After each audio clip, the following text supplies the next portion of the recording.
It's so great to be together. I'm going to give a bit of an overview and I'm going to compress it a little bit. We're going to stay close to schedule. I will just say I'm so happy to hear where everybody's coming from, all the different disciplines, the different research methods, the different goals.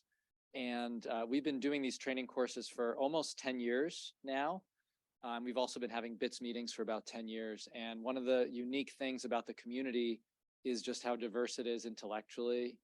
And so many people have met future co-authors, collaborators in these meetings. So, we've definitely built in coffee breaks and lunches and just really enjoy this community. It's not every day that we get to hang out with like-minded people from so many different universities, countries, and disciplines. And I'm just really excited to get to meet all of you. I'm Ted Miguel, and I'm a professor of economics here at Berkeley and the faculty director for BITS. I'm just, super excited to engage with you guys.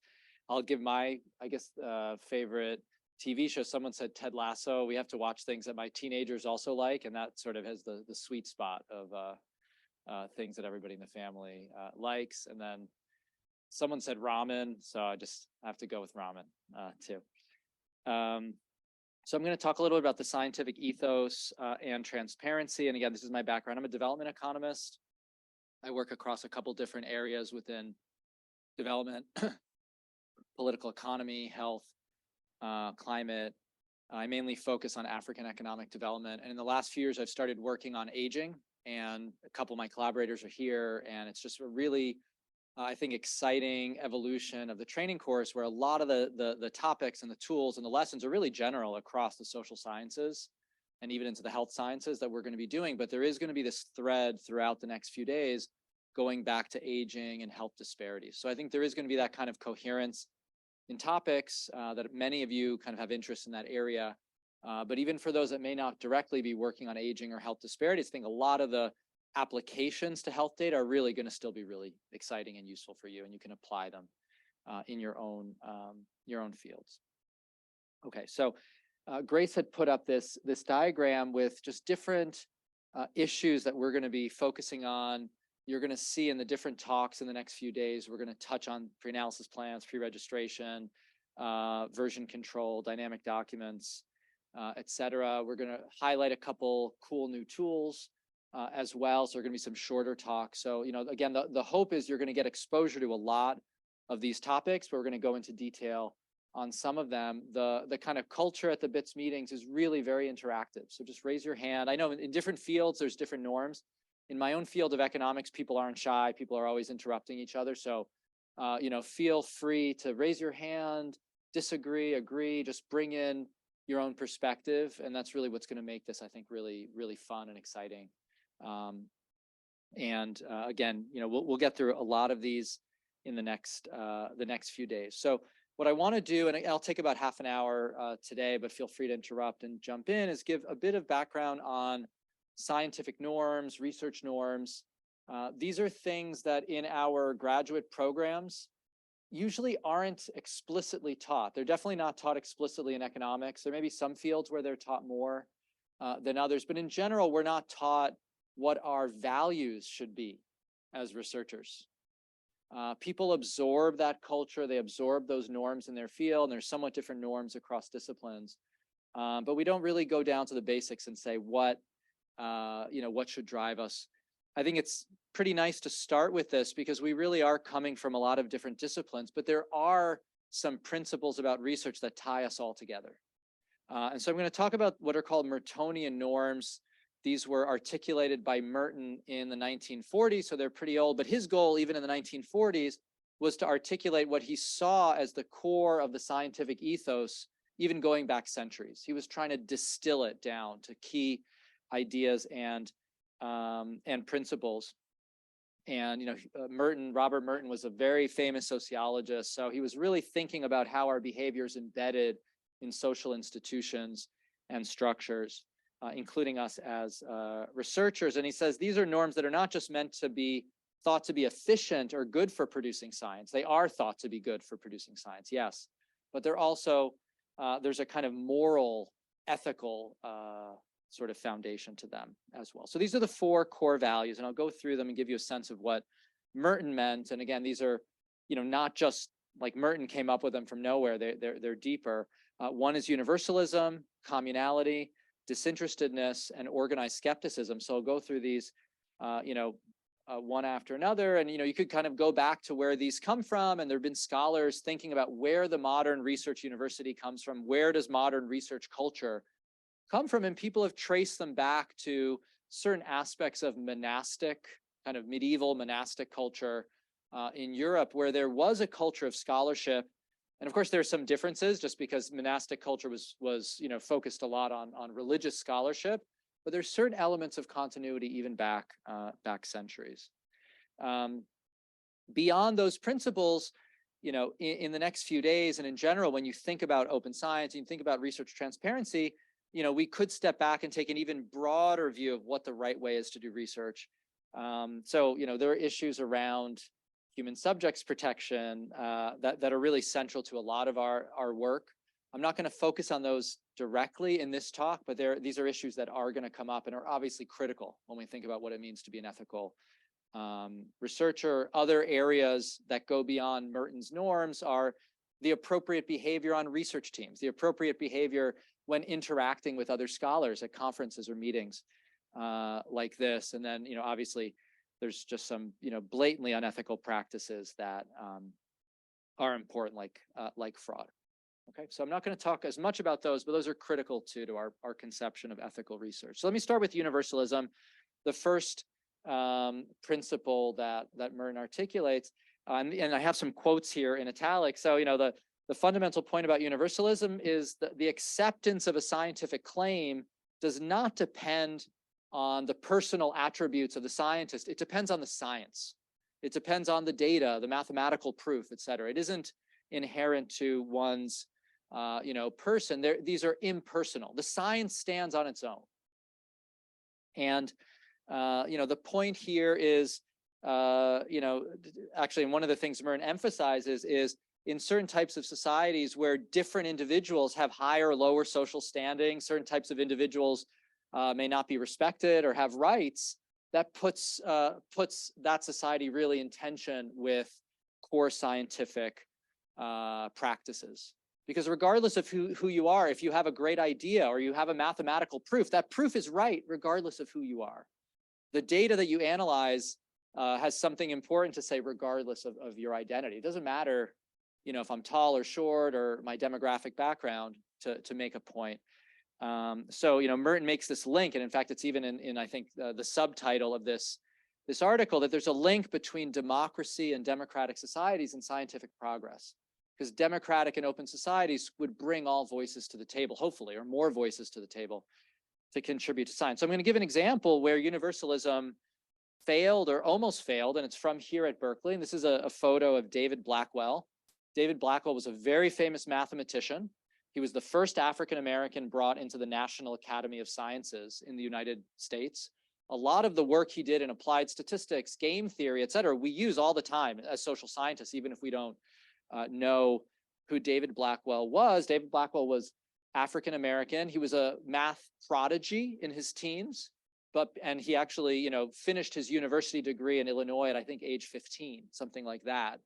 And then ended up getting a PhD in math, but wouldn't the kind of leading math departments in the 1940s and 50s would not hire him because he was Black. He was excluded from Princeton. He was excluded from other places. Finally, he got a job at Berkeley and became a pillar of the math department here for many decades. In fact, there's a dorm on campus named after him. If he had been born maybe even 5 or 10 years earlier, before the US finally began to change and open up more opportunity to African Americans, we might never even know his name. All these scientific contributions might have been lost because he wouldn't have been able to even contribute to research. So we can think of many societies around the world today, historically, where major groups in society have been excluded from the research world. And you can see immediately in this kind of case why that would slow down science and really hinder our common endeavor to learn about the world. Okay, so, again, we're not going to maybe pause too much to discuss these, but, beyond democracy and scientific progress, we can think about, inclusion and diversity and equity practices as being really central to scientific progress as well, and being part of the whole goal of promoting open science is to promote inclusion and openness, and the hope being that these things reinforce each other.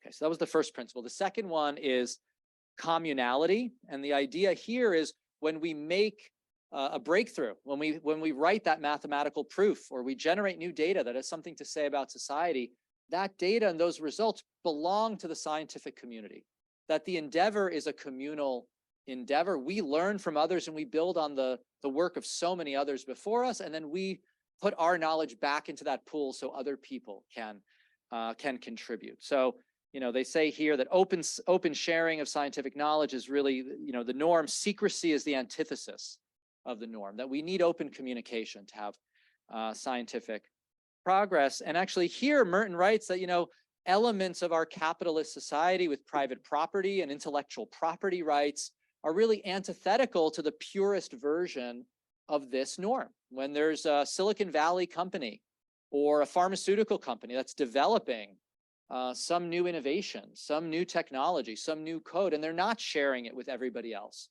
they're sort of profiting off of it, that doesn't conform to the purest version of this norm. Where when there is scientific progress, it would be shared. I have some friends. I was an undergrad at MIT, and a lot of my friends ended up in Silicon Valley, and they're working in tech firms. And I have a couple friends working at internet security firms like cryptology or cryptography, not cryptology, cryptography.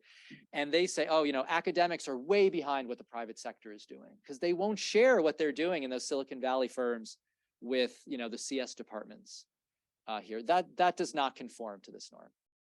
Because if humanity can benefit from that code and that knowledge, it should be shared. Okay.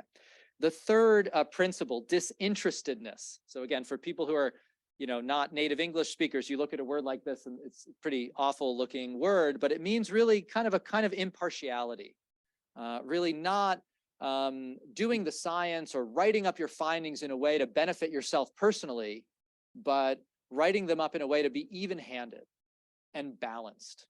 And so when we're, trying to discover the truth, we're going to write what the truth is, regardless of the personal ramifications, regardless of whether it's good or bad for our careers. We have to be honest about what we're finding. We're driven by a passion for knowledge, curiosity, altruistic concern, rather than just doing it to advance our careers per se.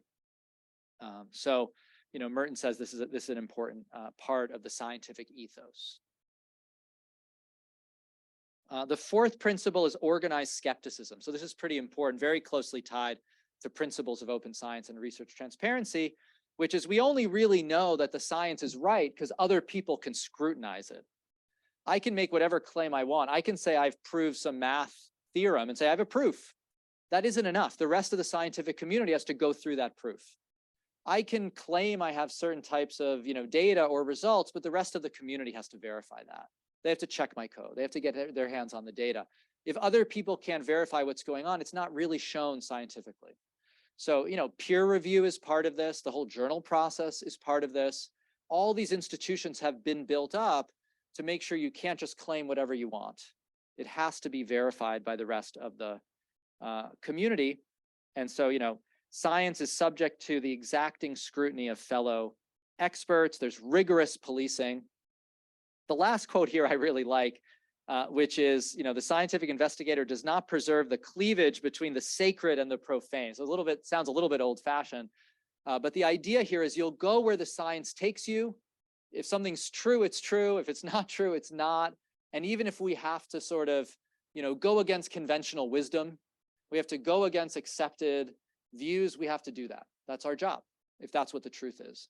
So we can't say, well, we're going to have really serious scrutiny on some issues and then just leave others aside and let people just make whatever claims they want in that other area. So I think this is an area where the kind of old monastic culture is a break with modern scientific culture, because certainly in the old sort of monastic culture in medieval Europe, there were certain sacred elements they weren't supposed to question. Okay, so you can see around all these principles, openness, integrity, transparency are at the heart of them. Freely sharing our results, allowing other scholars to verify our results. The question, though, is how much do we conform to these standards in practice? Abed.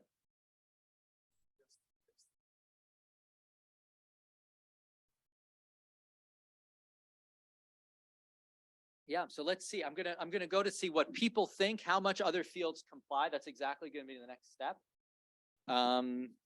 And in terms of what fields are science or not, I think there's a wide range of methods and practices across fields. And there are elements of most fields that feel pretty scientific and that they're conforming to a lot of these principles, but there may be subfields or fields or certain literatures maybe less so. I mean, I don't think it's a 0-1. I think there's a continuum and fields are kind of moving in different ways. I was so happy to hear about all the different disciplines represented here. And a few of the people here said, oh, in my own field, we haven't kind of brought a lot of these principles on board yet, or maybe in some areas we have and not in others. If people are interested, reach out to me. We've been doing surveys over the last few years across 4 different social science disciplines to try to understand which practices are being adopted in which fields. The 4 are economics, political science, psychology, and sociology. And it's interesting that certain practices really took off in some fields more than others. So you can't easily rank the field. It really depends on what practice you're talking about. Okay, so I'm going to just briefly review this paper, Anderson et al. It's a little bit, it's not brand new anymore, but it has a really nice survey that was conducted among US-based researchers to get at the question that Abid was talking about. How much do we really, are we consistent in our practices and attitudes with these norms? It's based on a survey of NIH-funded researchers, so very relevant for the health disparities and aging focus here. They surveyed thousands of researchers who had gotten an R01 grant, the kind of standard large NIH grant, in the early 2000s. And what's nice about this sample is there's everything from lab scientists to public health scholars to health economists to public policy experts in this sample, because NIH funds a very wide range of research. So it's kind of nice to see that variety, both early stage and mid stage researchers. And they asked them questions about how much do you conform to the norms of universalism versus the counter norms. So people have been debating these Mertonian norms for a while and said, maybe like Abid was suggesting, maybe we don't always conform to these norms. And while we might think communality is what we're aspiring to, there may be norms of secrecy, let's say, in some fields, and so on for the rest of these. Beyond the core 4 norms, others have since elaborated other alternative norms. People have talked about governance, sort of self-governance among science versus administration, scientists being told what to study. The idea being that self-governance among science really conforms to Mertonian style norms. And then finally, quality and originality versus quantity. This is maybe a little more controversial. And the economist in me is saying, well, maybe it's like quality times quantity or something that matters. But the idea being we really care about originality, meaning like really solid ideas versus just publishing to like publish lots of papers that don't have much value to each one. Okay, so that's the idea. Okay, so these are the norms that they talk about. People have turned these into sort of acronyms, so I'm just putting them up here. The Mertonian norms are called KUDOS: communality, universality, disinterestedness, organized skepticism. And then there's the place counter norms: proprietary, local, authority-based, commissioned, etc., expert. Okay, John.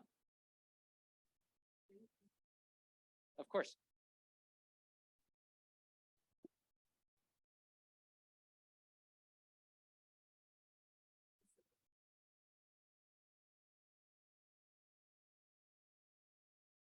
Exactly. Robert Merton.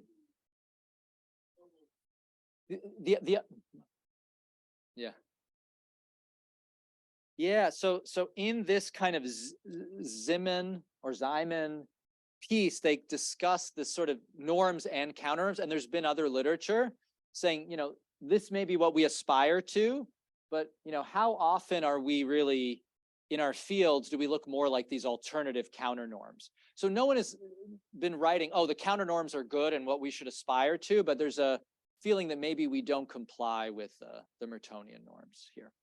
And in fact, that's what the Anderson et al. Piece tries to do. They collected survey data from these NIH-funded researchers, and both among the mid-career scholars and the early career scholars.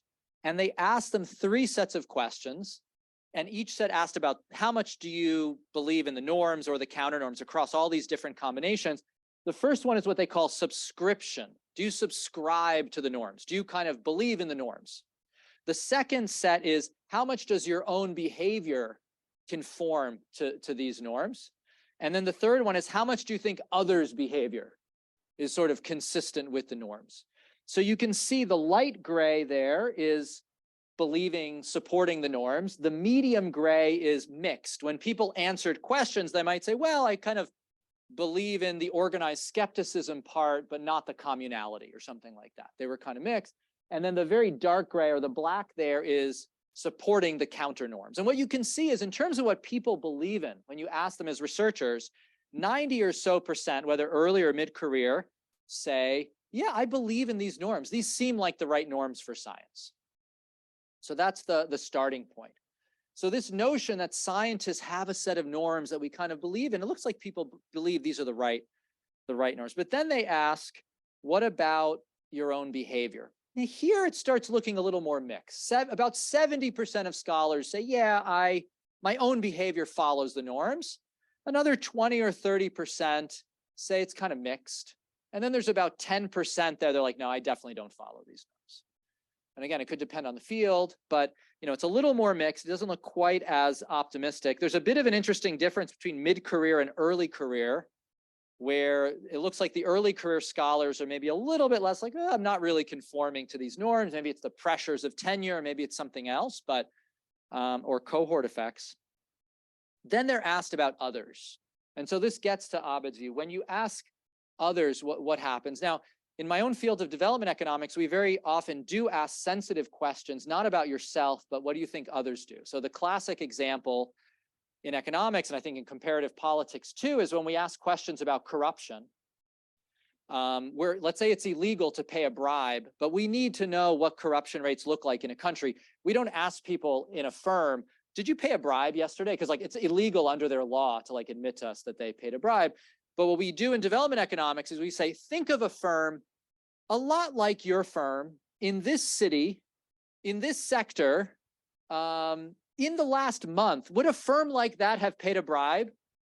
And then you get very different answers. So sometimes we think maybe we get better data asking about others than yourself, although there's a counterpoint, which is, you know about your own behavior better than you know about others. So maybe there's a trade-off. There's very different data for what you think others are doing. And so this is a bit, shocking that most people thought the field wasn't complying with these norms.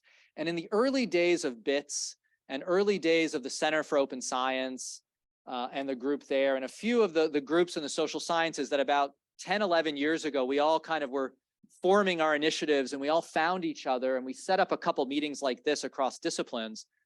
Data like this was some of what motivated us in thinking that, in our own experience, we thought maybe a lot of our colleagues were not really conforming to these norms and we wanted to do better. We didn't know if we could get all the way up to the 90%, but we thought, this down here wasn't right. We're not going to make progress. Yeah. Atsu.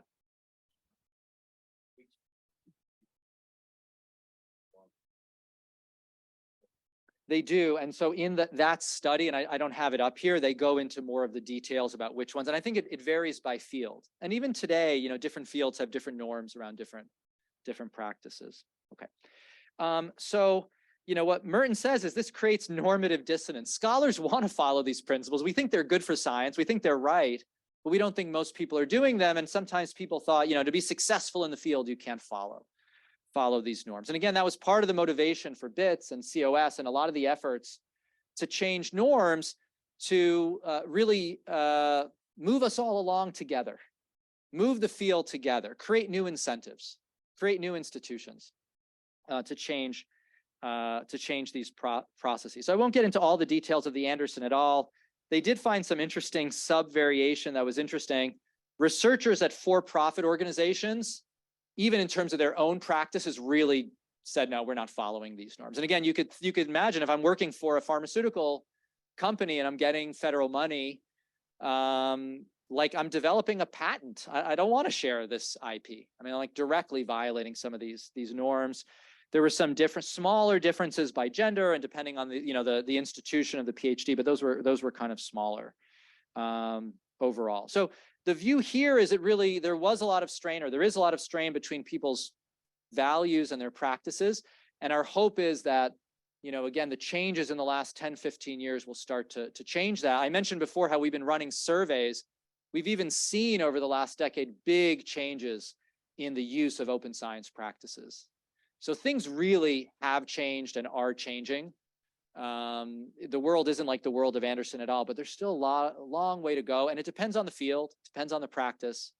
We're still kind of midstream in a lot of ways. Okay, so let me just kind of wrap up in the last, slide or two. How can we bring our practices back in line with our values? You're going to hear about that in a lot of the talks here around pre-registration, around data sharing, around how we can bring some of these new practices into observational analysis. There's really a lot of frontier topics we're going to be hearing about in the next few days. As we've had these training courses through the years, the topics we've taught have changed because the frontier issues have changed. When we first started, there were no pre-analysis plans in economics. And we were spending a lot of time just figuring out how to do that and what those should look like. But now that there's registration and there's thousands of pre-analysis plans in econ and poli-sci and psychology, we still talk about those, but there's other frontier topics. So I think there's, really a lot that you guys will be doing on the frontier. There's also this issue about how severe are these problems in reality. As I mentioned, the survey data indicates things have changed, but we still have a long way to go. And I think for people working on aging or health disparities research, we could think about where we're falling short there too. How can we improve in particular in those areas? Traditionally with health research, it's been hard to access data. There's been a lot of concerns around PII, confidential data. It started to change, but some of the social sciences, econ and poli-sci, were like way ahead of a lot of health fields in sharing individual level data. That's really changing now. And I think the Gateway and others are really pushing us forward. So again, it's a very exciting time. Hopefully you guys will hear a lot about those new approaches. Let me just take 30 seconds if there's one or two questions, and then we're going to hand over to the next speaker.